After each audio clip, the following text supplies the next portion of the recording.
Welcome back to the Andrew Undem podcast, episode 21, and I have an amazing guest today, Rod Messick, the CEO of Home Sale Realty, who welcomed us with open arms back in 2020 when his company acquired Remax Sales, if you remember that, if you're a Baltimore native. But Rod, before we kick into this wide-ranging conversation, why don't you tell everyone a little bit about yourself so they know who they're talking to? Yeah, so I'm Rod Messick, CEO of Home Sale, as Andrew was just saying. Got into the housing industry after a career as a naval officer. Did 10 years active duty in the Navy, and then joined a small mortgage broker in Lancaster, PA in 2002, and learned the mortgage business kind of from the ground up. Did a lot of transactional business over a short period of time. Then got the opportunity to go to work for a startup bank that was focused on construction to perm lending that was there locally. And then from there, got a call in 2004, said, hey, we're looking to restructure our leadership team here at Home Sale. Would you be interested in coming over and interviewing with us? And the rest is kind of history. And I don't think a lot of people realize, and I know I didn't when the news kind of broke, hey, Berkshire Hathaway Home Services, Home Sale Realty is acquiring you. Yeah. Okay, what's that mean? Yeah. For context, you're the CEO. You oversee a lot of people. Yeah. So Home Sale, employees only. Forget the agents. How many employees directly at Home Sale? Yeah, so we are right around 165, 170 employees given, each day, each week, as there are some people come and go. Inside of our mortgage, actually that doesn't include the mortgage team. They're actually employed by our partner. So that's our title team, that's our insurance company, our property management division, and then the support team that supports the real estate agents at Home Sale. So that includes the entire group. And then through our payroll, our benefits, we will actually, for our top teams, employ about another 35 to 40 people that are employees of our teams. That it's a benefit we have if you're a large producing team here at Home Sale, that we'll actually run your payroll for you. So it's another thing I need to look into. It is another thing you need to look into. So yeah, it's funny. Rod came down and did a little town hall for our office. And there's so many things that Home Sale does that even I'm still learning about. Still learning, yeah. So 160 employees, that's a lot. Now, how many agents are under the umbrella? Yeah, so right now we're about 1,150 agents that's spread through physical offices in Maryland, Pennsylvania, and one small office down in Martinsburg, West Virginia. Mm-hmm. Licensed in the district, Virginia, West Virginia, Pennsylvania, Maryland, and Delaware. So if you look at the territory that we can actually legally sell homes in, it's pretty massive. But we realistically, it's South Central Pennsylvania, the Greater Baltimore area, down the 81 corridor, and then we have a few agents that go into Delaware when they need to. So yeah, it's a powerful company. 1,100 agents, I believe. Was it 30 offices? Real estate offices? I think it's 32. We've just had several smaller towns in Pennsylvania where we had through some of the acquisition activity had 2 offices that were close by, waiting for leases to run out, and we've been able to in 2025 and late 2024 get some of those locations consolidated together. So I think we're down to 32 at this point. Yeah. And what's like the typical volume that Home Sale does each year in real estate sales? Yeah. So, I can't remember the last time we were below 9,500 transactions and $3.5-ish billion every year. Every year. And then at the peak, in June of 2021, we peaked at 16,000 transactions on a trailing 12-month basis. And that was $5.5 billion, that's a good year. Yeah. Oh yeah. It was definitely a good year. Yeah. $5.5 billion in sales. Just think about that for a second. That was definitely some good year. Yeah. And that's only one of the verticals we're doing. So, I mentioned our other businesses, and they're pretty powerful contributors as well. So on average, about 10,000 units, $3.5 billion. Yeah. That's a pretty, steady state year, kind of constantly trying to grow it incrementally. But yeah, that's pretty much a good step for like probably last 10 years at least. That's incredible. Now, how long have you been the CEO? So prior to me, HomeSale never had a CEO. We had partners who had portfolios of duties. Mm-hmm. And as we've had some partners retire over the last 5 or 6 years, well, no, it goes back before then, I guess, like the last 7 years or so, we've kind of taken on a more historically normal structure with a CEO and people reporting into the CEO. So I started that position in 2019 is when I took over that role. So right before COVID, not long before we met. So yes, you've been in it for 5, going on 6. Going on 6 years, yeah. And you've battled. Obviously, we had a great couple of years. It's been a little harder recently. Yep. But yeah, you go through some cycles. It's a cyclical industry, and you definitely have the up times, you have the down times, but great companies, and I certainly would. I'm biased, obviously, but I certainly put our company in that category. They're built to last. They're built to sustain themselves through those kinds of ups and downs, and especially if you plan for it properly and get your thoughts right. One of the things I've really appreciated being here, as I'm a real estate agent trying to grow a team. Mm-hmm. The world's a big place. I'm focused on my little nut, but the more I've got ingrained in home sale and Berkshire Hathaway, you meet some people, and these guys are running incredible operations. Like what Rod just described, thousands of agents, tens of thousands of transactions, billion in sales. That's just on the sales side, plus a ton of mortgage business, plus a ton of insurance business, plus a ton of property management business, plus a ton of warranty business. It's a lot to manage. Yeah. And so let's go back, because I want to just crack open Rod here a little bit. You're a naval officer. Yeah, that's my background. Yeah, yep. So you went to the Naval Academy down in Annapolis. Yep, that's very, very honored to be a Naval Academy graduate. Definitely an experience that has defined a lot of who I am, and certainly a great place to hone your skills as a young person and get some life experience and things along those lines. So I have one experience at the Naval Academy. I think I've shared this with you, but my parents thought it would be a good idea to send me to the Naval Academy wrestling camp. And that's not fun. Nothing about it was fun. Yeah. And the Navy's, they run a tight ship. Yeah. So you live that life.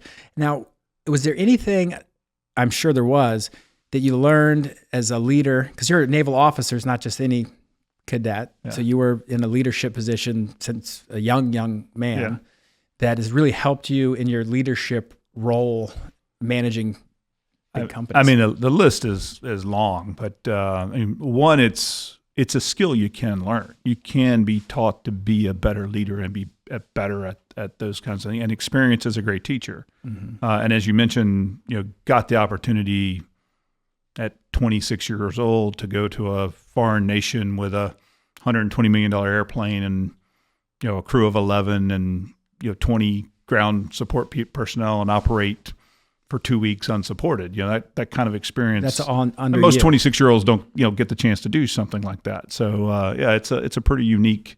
What does unsupported mean? I mean, we're basically our own operation. Like we're operating from a foreign field. Our squadron's back wherever we were stationed. Far away. Yeah. So probably the first time I did something like that would have been, we were in Iceland and we went over to Europe and flew with some European nations and some exercises and stuff. So, stuff comes up. You gotta take care of your people. Mm-hmm. Got to take care of your gear, and then you try to have a little fun along the way as well. So, but that's an experience that most people before the age of 30 don't really, or ever. Yeah, well, but certainly at a very young age to lead a group of folks in a place like that. So, now, were a lot of those people you were leading older than you? Oh yeah, sure. So a lot of senior enlisted guys are certainly in their mid to late 40s. Have 20, 25 years of experience in the military and get their own families. And you're this kid, and you tell them what to do. Well, you lead them. You don't tell them what to do. But I think that's one of the. But they have to follow your orders, right? Kind of. Yeah, if you're a good leader, a request becomes an order. Right. It's like, hey, I need you to do this, and it gets done. Yeah. Right. I think that's one of the misconceptions sometimes about military leadership is, it must be so easy. You just tell people what to do and they do it.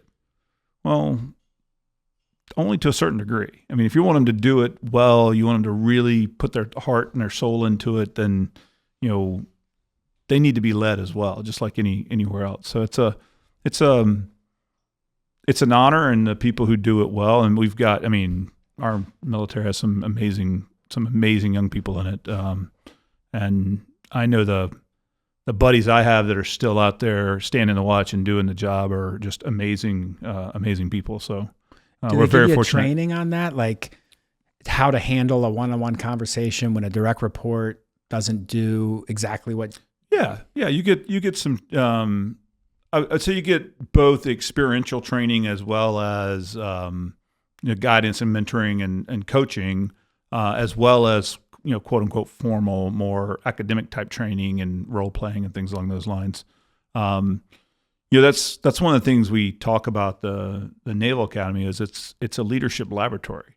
Mm-hmm. So the dormitory has got its own command structure. So there's squads, and there's a squad leader, and there's companies, and there's a company commander. So there's a hierarchy, and so you're getting like a real life experience on, this plebe's not performing, or this sophomore isn't doing what they're supposed to be doing. They're getting in trouble or whatever. I mean, they're college kids, right? I mean, they're gonna do stupid stuff.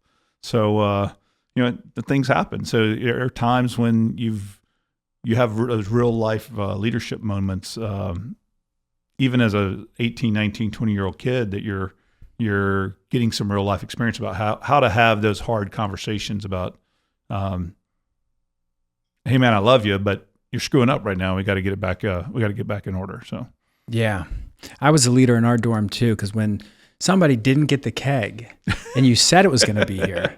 Well, that's a problem too. We have a problem. Right. We can't even sell the cups. Right. We're not. You ruined the whole operation. Yeah. Yeah. So that is a different. We had a good experience. time there too. Annapolis is a fun town. Don't the mids have a good time. Don't kid yourself. Yeah, and since I've been under your umbrella, you've expanded to Annapolis. I'm not sure how much presence you had there before, but now you have an office right downtown Annapolis. Yeah, beautiful. Yeah, I was just there this morning. Just an amazing spot. Looks right out over the as we called it, Ego Alley. Where the boats pull right in. So really, really cool spot. So one of the things I always tell agents, and we've been fortunate, we've been growing a good clip, bringing in new talent, investing in our team, but we can only invest so much. But what's really unique at Home Sale is they're so friendly for teams. So we have Berkshire Hathaway Home Services. They offer a litany of support, events, discounts, bulk. The brand has a good chunk of value. Then you have Home Sale, powerful regional player. I mean, just here locally, I use the Bel Air office all the time. Yep. I'm come down here to Canton every day. We got Annapolis, we got Westminster, we got Lutherville, we got Phoenix. Yep. Like that's, if you want to sell in Greater Baltimore, what else do you want? And one of our most popular spots is there on 97, and we refer to it as BWI. It's funny, I call it our BWI office, and people are like, you have an office inside the airport? I'm like, no, it's right outside the airport. We just call it that because it's close to the airport. Oh, right next to a Starbucks, right there. Fabulous, right? You serve Anne Arundel County out of there. It's a clean, nice office. Beautiful. And then we have 17,000 square feet in Clarkview, Mount Washington-ish area, which is gorgeous. Yeah, great spot. That's all. And what's awesome is I can use them whenever I want. Yep. We got a fob, I got the printer, I got the Wi-Fi. I have 160 employees that are there to. Yeah. Everything about this company is we're making agents successful. Yeah. So I want to get that word out, just because I feel like in our market, right, and we're not resting on our laurels either. We're continuing, we're starting to make access to those offices easier through a phone app where you can open a lot of them from your phone instead of even having to worry about having a fob. We're making it easier. Like you print something in one place, you're working, but you don't need it till you get to your next stop, and you can print it out at the next location. It's just sitting in a queue waiting for you to pick it up at wherever you want it. A lot of cool ideas that we have on trying to make our multiple locations be even more user-friendly for agents who do want to get out and service customers throughout the community. So that's a big part of it. I mean, getting into Google Rooms on how to schedule a space, so you're not popping into BWI and hoping a space is available. You can pre-schedule it ahead of time and know that it's available. So yeah. Well, I have to commend you, because since I've been here, you've always been the CEO, but there's been a lot of changes in the last 4 years. Everything's on Google. We have all this new tech. There's always new tech. We're barely even scratching the surface on what we can do here. So that's really cool for the agent attraction. But so I'm going to go back to naval officer, 26. You get out, you do some business, some mortgage stuff here, banking stuff here. You come into home sale. Now, at that time, what year did you start at Home Sale Realty? So I started in August of 2004. So you've met Pete, obviously, and so Pete, who was one of our founders, and actually is my wife's stepfather. So he had invited me to come in and interview. They wanted to bring on a CFO. They'd never had a CFO before, and a couple of the partners were retiring. And as I mentioned earlier, it was a portfolio of duties for a lot of So one of the partners who had always taken care of all the finance functions was retiring, so they wanted to kind of replace them. And that was the opportunity for me to. Yeah, and you were a bank guy. They're like, bank. Did my last active duty job in the Navy was teaching ROTC at Penn. So picked up a graduate degree at Penn that was heavily business focused. So that was a critical part of that transition from the military world to the civilian world. So what was your degree at Penn? So you went from Naval Academy in? Yeah. So I'm a ship's propulsion engineer, a marine engineer for the Naval Academy, which is basically how do you design gears and how do you make the round thing on the back go spinny, spinny, spinny? Right. That's my undergraduate degree. Amazing at math. Decent. Here's two humble. I'll tell you a great story. I got a graduate degree at UPenn. You guys, okay. All right. So we were talking about golf a little earlier before we came in here. Yes. So my roommate from the Naval Academy is joining me this weekend for a great event at our home club called our 3-day invitational member guests. And so when Seth got his current job and he's controller for the entire East Coast for a pretty large organization, I was like, buddy, do they know you can't do math? And he says, Rod, I can do normal people math. I just can't do Naval Academy math. So yeah, I'm pretty decent at figuring stuff out. Regular math. But there's some guys from the Naval Academy that do like big boy math. That's like way above my level. But that's my undergraduate. And then what was the degree called at UPenn? So it was a master's in technology management, which was all the core Wharton MBA courses, accounting, business, law, finance, anything that would be the core MBA courses, marketing, strategy. Actually, great negotiations class. One of the premier experts in negotiation tactics. You used it against me. But it worked out. Hardly. You're the best. It was a win-win. It was that, and then you had to take technology electives to learn about emerging technologies. So I was there to basically get ready to join the civilian world. So I took basically a sampling. So I took drug discovery. I took telecom. I took a fiber optics course. So anything that was hot in the early 2000s, that's where I kind of was focusing, because I had to go get a job. I'm leaving the Navy. I got to get hired somewhere. And at the time, really thought I was going to end up in some technology based industry. Graduated into the job recession after 9/11 attacks, and every MBA in the country was on the market, trying to find a banking job because they'd all gone to work for a tech startup, and they had failed after the dot-com burst. So that was kind of the job market I entered when I exited the Navy. Fascinating. So what year did you graduate UPenn? UPenn would have been 02. Yeah. 02, and then 2 years later, you found yourself at Home Sale. I worked 2 years in the mortgage industry and then came to Home Sale. So you've pretty much been at Home Sale your whole civilian career. Yeah, pretty much. Yeah, that's incredible. So you've dealt with some interesting markets. 100%. So talk to us about some of these crazy challenges. I know the first one was the 07, 08, 09, is this even going to exist? Yeah. How did home sale fare through that? I mean, I was a college kid at that time. I didn't even know it was happening, but I imagine you guys were having some intense conversations. Yeah, we did pretty well during that time frame. And, we had timing was pretty good. We had bought the partners out in 04, and we had 5-year loans on that. So they were almost done. We were able to refinance some debt and get the service on that. The old owners of home sale? The folks that retired right when I came into the company. So there were 3 owners who retired in 04. Pete and Doug stayed, but those 3 left. So it was about a third of the company that we were buying out at that point. So we were in pretty good shape. Didn't have had a little bit of debt, not a lot of debt. And going into 08, we were a Coldwell Banker at that point, and our Coldwell Banker franchise was up for renewal. And through a whole lot of reasons, which we don't need to get into, we ended up looking at different options. And one of those options was Prudential. Right. And that's what eventually led to becoming a Berkshire Hathaway, because this network basically grew out of that network. Mm-hmm. But one of the benefits of the Prudential network is they had a private equity arm inside of it that helped their franchisees succession plan and to grow. So we worked with them, and we had like a nice little line of credit to do acquisitions in 08, 09. So from 08 to 2013, we actually bought 13 different deals.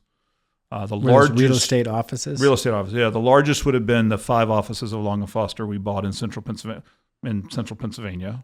when they left that market. And then right behind that would have been when we came to Maryland and bought YWGC.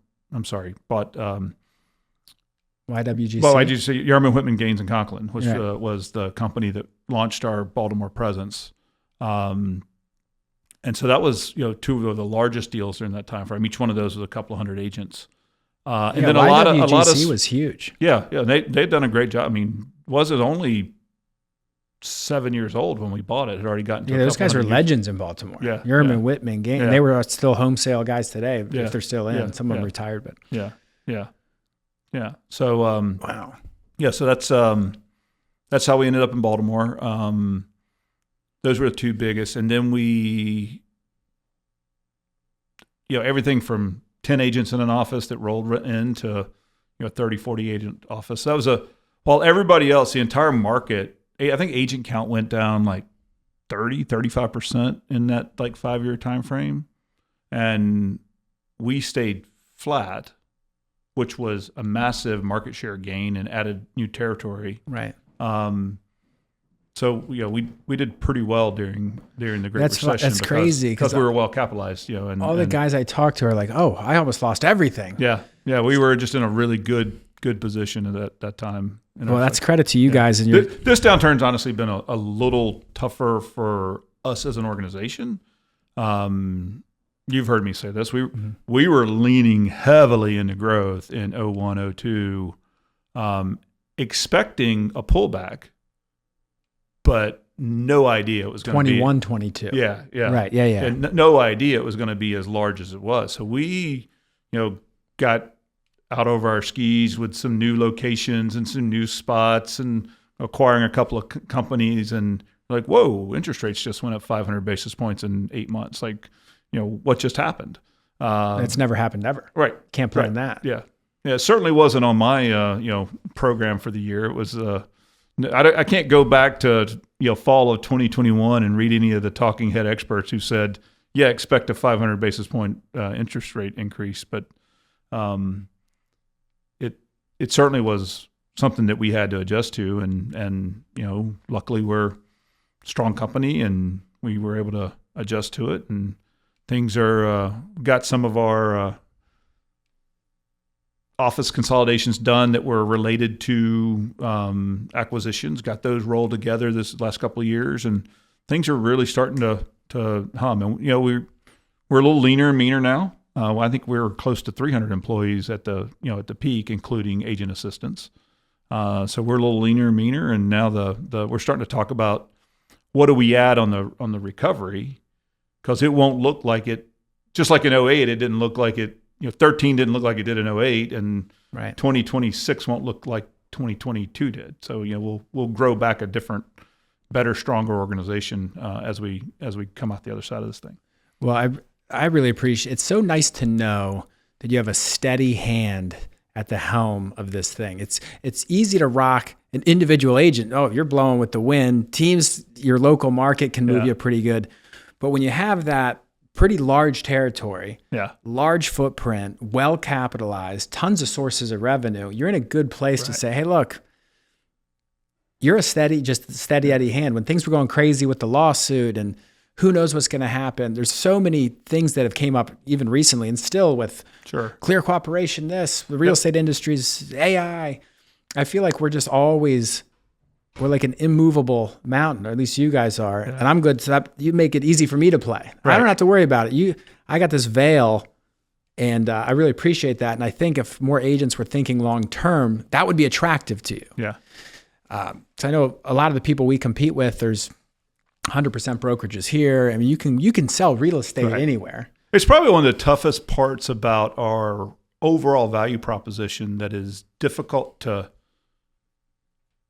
highlight, right? Because you got to feel it, you got to see it, you got to talk to somebody who's seen it. I mean, I can't necessarily go, "Hey, we're a steady hand," blah blah blah. Like, of course you're going to say that. Of course I'm going to say that. But I think the people who've been here. I mean, we have really successful people who've been here for 20, 30 years, and they've been through those cycles, and they've seen the company, and they've seen the way we've responded to stuff. And I stand on the shoulders of giants. I mean, some of the most iconic leaders in the industry that I've had the privilege of being, partnered with, who were really humble. So they're not necessarily out like on the front page of Real Estate Magazine. They're just quietly, doing their thing and getting it done. But I can tell you, when the chips are down, all those guys on the fronts of magazines, they were calling them to say, "Hey, what are you doing?" Right. And not to toot our horn, but that happens today too. Like, if there's something going on in the industry, my phone's blowing up. Right. People want to know what home sales thinking, what home sales doing. So it's something it's hard to market that part of your value. It is tough, but you're one of the companies that, hey, these guys were kicking butt by staying the same in 2008. Everyone else is getting chopped off 50%, 70% if you made it. If you made it, yeah. If you even could keep your doors open, and you guys just kept growing. Yeah. So it's crazy to say you were the same size 5 years later than you were. I don't think any other most companies were shrinking 25, 30, 40%. Yeah. What's always interesting to me too is the history, and I think I have the chronological order down, but is home sale started independent brokerage. Pete kind of started it. So it's like Realty Executives, maybe. If you watch the episode, Pete had several different brands over the years. So he was a master franchisor for ERA at one point. He was a group of guys that started a real estate franchise that was called Partners Realty. I think that was back in like the Volcker days of 18, 19% interest rates, and that was like a tough sledding. Right. He was involved in helping start a company that eventually rolled into American Home Shield on the warranty side. Just an amazing career. But in the early 80s, Pete's company became a Coldwell Banker franchise. And he ran it as a Coldwell Banker franchise in Lancaster County, Pennsylvania. That in 97, Pete and Doug Riebert and Chris Poole. So Doug and Chris owned a company called Concept 100, and that's what they started. They were initially a 100% concept, and then there's nothing new, guys. This has been going on forever. Yeah, I mean, it's been around. But they realized that they could provide more service, give more value, compete better against well-funded companies like Pete's by having some different models.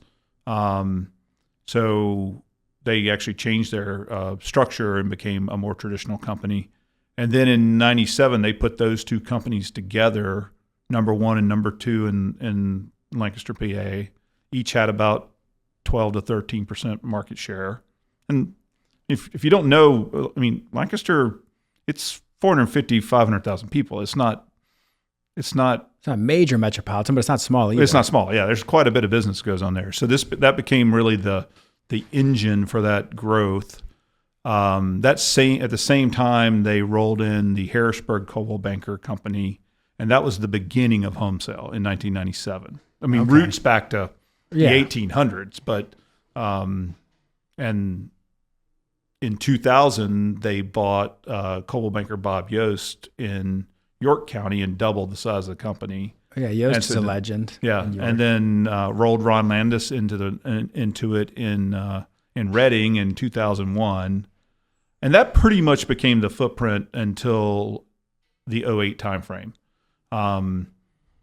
When did Prudential come into play? 2008, April 1st, 2008. Yeah, and then that was Prudential, and then for those who don't know, that's the company that Warren Buffett's company, Home Services of America, bought Prudential and allowed the name Berkshire Hathaway Home Services to replace Prudential. Correct.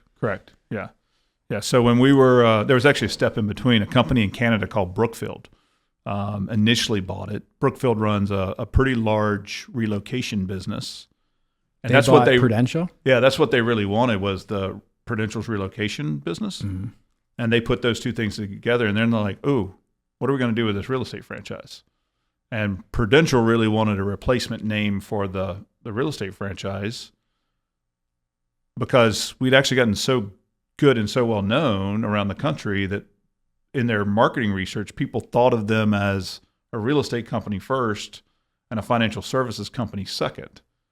Right. Well, real estate was like this much and financial services was this much. They're like, well, we need to change this a little bit. So they were interested in leaving the franchising business. So Brookfield was coming up with all these different ideas on how to rebrand it, and we're all holding our nose going, well, no, we're not going to be that. We'll just hold on to our Prudential name. And then they eventually approached Home Services, and that's when they got permission from Buffett to label it Berkshire Hathaway Home Services. And that then and that's when Home Services bought the network from actually Brookfield, not directly from Prudential. And you were heavy in the game at that point at home sale. So you saw that. Oh yeah, I saw the whole thing. Yeah. I was, yeah. So was that exciting? Was it scary? Was it like, weird, you guys are kicking ass at Prudential? You're like, well, I get it. Berkshire's a cool name, but why, this is working. The Rock's good. Yeah. So we were a little unsure, to be honest. And change has changed. Yes, but because Home Services had never ran a franchise at that point, so we weren't 100% sure. Are these guys going to do a good job? Will they do the right thing? And so we kind of sat back a little bit, waited for some people who were about to expire, like Ray Mace's company in Florida was one of the first ones to convert. Fox and Roach in Philadelphia wasn't far behind them. The owners of that company actually sold to Home Services in that process and became Berkshire Hathaway. Oh, out of the gate, out of the gate, yeah. Oh, I didn't know that. And so we sat I think they were up for renewal. I'm not 100% sure about that, but I think they were up for renewal. We kind of were sitting like waiting to see, okay, is this thing going to get traction or not? But when it became obvious it was going to get traction, then we're like, okay, let's go as fast as we can and get on board, because this seems pretty powerful, to have this amazing company as your parent company. I remember the other thing we did that day, so this is before you guys joined us. We had 5 different trade names, so we were Prudential Home Sale in some parts of our territory, Prudential Landis Home Sale, Prudential Bob Yost Home Sale, Prudential Home Sale YWGC. So we had all these different brand names depending on the territory. You were like a mini Home Services. You were just buying these things. Yeah. So we were like, okay, this is our opportunity to get under one banner now. Right. Let's take it. We're going to have to change everything anyway. Let's take this opportunity and get it done. So I remember the day we announced, I was down here in Baltimore for the announcement, and I'm talking so there was a home sale leader owner in each location where we were doing an announcement, and a representative from the franchise. And I remember talking to it's actually Sue Yanicombe, who used to work for Prudential, that now runs all of Realogy's franchises. Oh, yeah. So Sue and I are sitting talking at the Baltimore announcement, and I said, "Hey, Sue, she said, what are you feeling?" I'm like, "Well, I'm feeling a little nervous." She goes, "About the brand change?" I'm like, "No, the brand change, that I'm cool with that. I don't think that's a big deal. I'm more nervous about going to this one DBA." And she goes, "Well, more people know Warren Buffett than know Bob Yost." Yeah. And I was like, "Not in York, Pennsylvania." Yeah, maybe. Yeah. Right? So that was just kind of a funny story about the change, because Mr. Yost was an icon. Like he started his company in 1949. He built houses. He owned bars, restaurants. I mean, all kinds of. He was like the Pete Slough of York. Yeah, exactly. And so we would get phone calls from Mr. Yost. I mean, we may still get them. I don't know. Like, there are people calling saying, "Is Mr. Yost there? I'm ready to sell my house." Like he was pretty iconic dude. And that was probably more nerve wracking than the. What a cool time. Yeah. It's neat to be involved in that and think back about it, because you at the time you're just super busy getting it done, and whatever the next step is, and executing and making it happen. But when you have a moment to think back and reflect on some of that stuff, it's really cool. The Prudential change was actually even crazier, because that was done totally in secret from Coldwell Banker. From Coldwell Banker, yeah. So that happened on our deal ran out April 1st, so that's when we could sign up with somebody new. On February 1st, I walked into Pete and Doug and I said, "Hey guys, we don't have a signed contract at this point. We're pretty sure we're going to be Prudential, but we're still negotiating the finer points." And I said, "Hey, we need to start spending money today that if we end up staying Coldwell Banker, we're never going to see again. You're just going to have stuff that goes to the landfill that we buy that we're never going to see again." And I'm like, "But if we don't start doing it today, we don't have that option for April 1st. And they're like, "Go." And so that's when we started ramping up. And at that point, on February 1st, there was probably 5 people in the world knew what was going on. And probably each week it doubled. So by the time you get to April 1st, there might be 100 people who know, 120. Yeah. And then we do the announcement and, tell everybody. Yeah. It was kind of cool. Well, I'll never forget when that, I had just gotten into the business, and I've always been a huge Warren Buffett fan. Yeah. Read all the books. If you haven't read The Making of an American Capitalist, the Warren Buffett, it's not Snowball. It's just 2 biographies. I don't think I've read Making of an American Capitalist. I've read Snowball. So they're both good. Yeah, I'll have to read the other one. But the other one, I forget the author's name, but he's like well-known biographer, Pete or something. I actually just started rereading it after I watched the last shareholder meeting, and then he steps down. And then I was at the one before that, before Charlie died. And I've just always loved that. And it was 2013. That was right when the Prudential stuff was changing. Yep. I was in Federal Hill. I lived in Federal Hill. I was at RE/MAX. I was actually at this RE/MAX sales. Yep. I think we were at this office at this time. And I saw a sign go up. Never seen it before. Half oval at the top, Cabernet, and it said Berkshire Hathaway Home Services. And right then I just said, because I loved RE/MAX. I didn't know anybody. I was just like, everything's great. They love 100% commission. It's awesome. But I said, that's a company I'd like to work for. Just because if you're a student of the game and business and you watch Warren, everyone should be reading his shareholder letters. He's so witty. It's easy to pick up. It's not too highfalutin where they're trying to confuse it. It's simple, Omaha, straight talk, and it's just the best. And then, well, I love his philosophy around don't ever invest in a business you can't understand.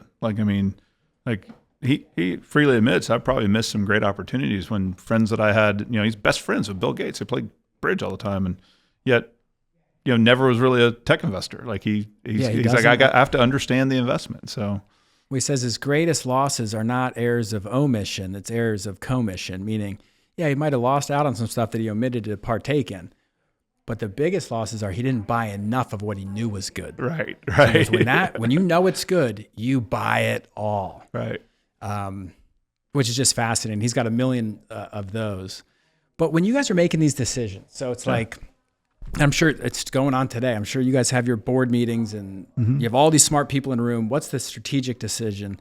So like, let's say like the Prudential, do we stay? Do we go? Do we sign up with this new thing or we'll wait? Fox and Roach is going. How do those decisions get made? Like, is it, you guys sit around a table and everyone takes a turn, or is it everyone? Like, I'm sure there's some structure. Yeah, I would say that's pretty accurate.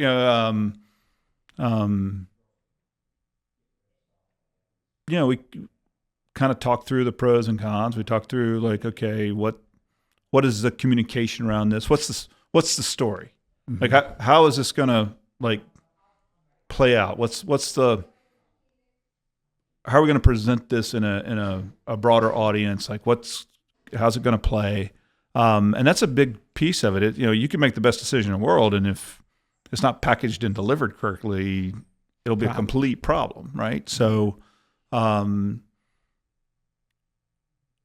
know we've driven some of the people who've been on the sales side where we bought their business. I know we've driven some of them nuts about our planning and our detail and trying to think through every single possible thing that could go down as we get ready to announce. Mm-hmm. But that comes from, just having seen, you do enough of these things, you see something go sideways and you want to anticipate some things. There are certain things you can anticipate. You get surprised sometimes, but most things you can anticipate that are going to go different. So we really, I think what's one of the great things about our shareholder group, and then some of our shareholders who've left and have stayed on the board and advise Pete, Bill, and I now, is it's pretty frank and honest discussion. There's no holding back or hidden agenda or somebody trying to position themselves for a different rights. It's very much. Rick Doyle used to say it all the time, and I think Mr. Yost said it all the time. If you take care of the company will take care of the people. Mm-hmm. So we always try to, make sure we're making the right decisions for the health of the organization, and then for all the people that matters to, our agents, our employees, our customers, our vendors. And if we do all the right things for those folks, things are going to work out for the shareholders. It's gonna happen naturally, because if you screw that part up, shareholders are not going to benefit. They see it, they feel it. It's sticky, it gets messy. Stories start going around. It's yeah. So I think that's just a very honest and deep, open feedback to each other.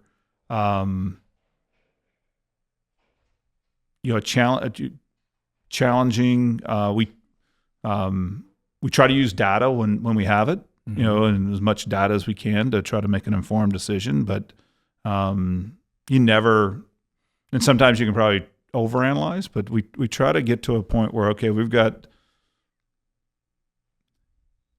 if we had twice as much data, would the decision be twice as good? No, it's probably only going to be incrementally better. So let's move. So let's get out of our own way and keep, make a decision. I really admire that about you guys. I remember when we were looking at, that physician thing I was trying to do. Oh, yeah. Try to bring some things that are way too big for me, but maybe home sale could do this. The way you guys flesh out, I forget the term, like let's throw some flesh on the skeleton. Right. Like this process for looking at things, which is just so logical and rational and common sense approach to making a good decision, that I'm like, wow, these guys are, they're not just winging it. And the other thing I really appreciate is there's never been a lick of drama here. And it's pervasive in real estate companies and offices, and this guy's sexual harassing this, and they're shutting down. We see it in Baltimore. Right. You just hear about it. Yeah. And I'm just like, that ain't happening over here. And we don't do drama. I personally don't do it. I don't want to hear about it. I don't, from the Stark school of like, we don't care about blame. Right. We're just responsibility, and our responsibility is to sell houses. So I don't really care what everyone else is doing. And it's been awesome. And I'll never forget when I found out home sales buying RE/MAX. Okay, what does that mean? There's so much going on. That was, it happened very fast, as it has to. It has to. And you guys did a great job. I remember I called. Well, that was the first time we did a pre-announcement, which we'd actually picked up from the Berkshire Hathaway out in California. They had started doing pre-announcements on their transactions. And in the old world, you would do, literally, you walk in, you tell people what's going on. They walk out with a bag in their hand that has their listing presentation. It takes they're going out that night, and a contract, their name badge, their business cards. It's all new. A couple of pieces of swag, and it's like, okay, go thrive. Well, in today's world, all you had to worry about was making sure that the ad that was going to run in that weekend's newspaper got changed. So you had to do the announcement on a Tuesday so you could make the press deadline for Sunday's print by Wednesday, and you're going to be fine. And that's all you had to worry about. Well, today everybody's got website and social media presence, and they're just going through all the stuff that they have to change. Oh, it's a lot of change. And so it's so much change to manage. And so the pre-announcement gives people time to take a breath and actually listen. Okay, is this for me? Isn't this, because that's all we've ever asked in one of those things is just see what we're all about. If you see what we're about and it's not for you, good luck. It's all good. Yeah, that's good. We're here if you ever need us. Yeah, you were fine before you bought this, and they were fine before they met you. Yeah. So, that's never the issue. It's the emotional decision that gets made because people are like freaking out about this change, and they're like, and that's when we want to okay, the pre-announcement has really helped with that, I think. And so now we've done one where we think we pre-announced too early because people were clamoring to get the new stuff. Right. And it's like, okay, well, you can't yet because you're still you're not licensed with us until this date. You can't start using. Yeah, it's a weird kind of code to crack. Yeah. So I remember when you guys announced it was in this room right upstairs. I'm sure you remember. It was only, whatever it was, 6 years ago, 5 years ago. Heard everything. Everything's going to stay the same. Our great compensation structure is going to stay the same. But we get this. Because RE/MAX, we're just one office. Right. So it was like, it was cool, but we didn't have a lot of power. We didn't have a ton of support. Right. And now we get all this stuff. And everyone's freaking out. And they're sitting up there, RJ and Joe and Chris and just all the people. And I remember standing up saying, everyone's like kind of semi-freaking out, but more inquisitive, not anything accusatory. And I said, well, I was going to the beach that day. I was like, I came in specifically. I was like, I'm delaying my trip to the beach. So I wanted to be here for this. Right. I didn't even know what was exactly going to happen. But that was like a pre-announcement. Hey, this is coming. Yep. And I said, well, I think this is the best thing that's ever happened to anybody in this room because I love the brand. Yeah. I didn't even know about home sale, but I did my research and I called Brandon Gaines. Oh, yeah, great. From Whitman Gaines and Company. Legend. Yeah. Awesome guy. And his son's a great guy too. Yeah. They're all the Gaines are great. But I just respected him, older guy. I knew he was a class act. And I said, hey, how's your experience been at home sale? We just got the news. We might be joining you. Our Canton office might be coming over. And he said, all I can tell you is this, Andrew. Everything Rod says he's going to do, he'll do. And that's all I needed to hear. And that's been true. I've told you that before. Yeah. But that is key to have trust. It seems like cliche, like, oh, of course you have to trust him. But I've seen enough. Yeah, where it's been violated. Yeah. Oh my God, been 100%. Violated. Even there's a lot of change going on right now. I won't name the names, but people are buying agents and they're not giving them the money and they don't pay them that quickly, and it's just blah. And so that's been incredible. And I got to tell you, I hope you stay the CEO for a long time. You're still a young man. I mean, how old are your kids now? So Allie is 23. She lives in, she's in Denver. I don't even know if we've talked about this. She's in Denver now. She just got promoted at the beginning of April and moved out to Denver. Is that the goalie? Yeah. She was my lacrosse goalie. Yeah. She was a lacrosse goalie when she was younger. And then my younger daughter, Carly, is 21 and is a junior at Vermont. Just finishing up like a few finals on a semester abroad in the Netherlands, and we're not 100% sure when she's coming home. In the Netherlands. But she's having a good time. Yeah. That's awesome. Well, hey, now you're going to have even more time. Hey, your kids are in college, wrapping it up. Yeah. Let's go all in. Yeah. We have a new CEO for the brand at Berkshire Hathaway Home Services. Dear friend of ours. Yep. Dear friend of ours. Will be with him in August. Yep. This summer. And we have a new chairman, Gino. It was time for him to ride off into the sunset. Yeah. He did plenty. Shout out to Gino. Everyone loves him. So it's an exciting time for Berkshire Hathaway. It's an exciting time for home sale. And personally for me, as I've just kind of dove back in, I should have heeded your advice years ago because I'm always trying to do a million things. Yeah. I'm excited because I'm like, I'm just focused on here and now, and I don't need to be everything for everybody. I'm going to sell as many houses as we can. And we have so much support and such a great team and such great leadership, not just with Rod, but your entire staff and the office manager staff. I mean, we have essentially 3 managers. I have 3 managers. Right. Yeah. We're moving toward that kind of format where we try to cover a lot of area with a team of managers so that the agent always has what they need, and they have the right person to go to for a particular issue because it's so hard to be a master of everything. So, well, no one is. Yeah. Like I got Gus, I got Tom, I got Colleen. People don't realize it until you need it. So I'm a team. My agents come to me with stuff, but I can go to 3 people and they'll drop what they're doing. Andrew, we got it. Like even today, hey, Zillow Showcase. You got me a huge discount on Zillow because the power of home sale. Right. Okay, I can buy that for $200. They're about to charge me $700. Right. So you save me $500 every time I do it. Every token. Yeah. Okay. Every listing. Yep. Who do I call? You say call my assistant. Done. Everything is just done. That's amazing. So I just want to tell you how much I appreciate it. Because I know we're a needy bunch and we're all just trying to sell as much as we can. And we always want more, but I know we're in a good place. And that's one less thing we have to worry about. Yep. So I really appreciate you coming down here. And the open forum was cool. So everyone got to see you, get to know you a little bit better. Yep.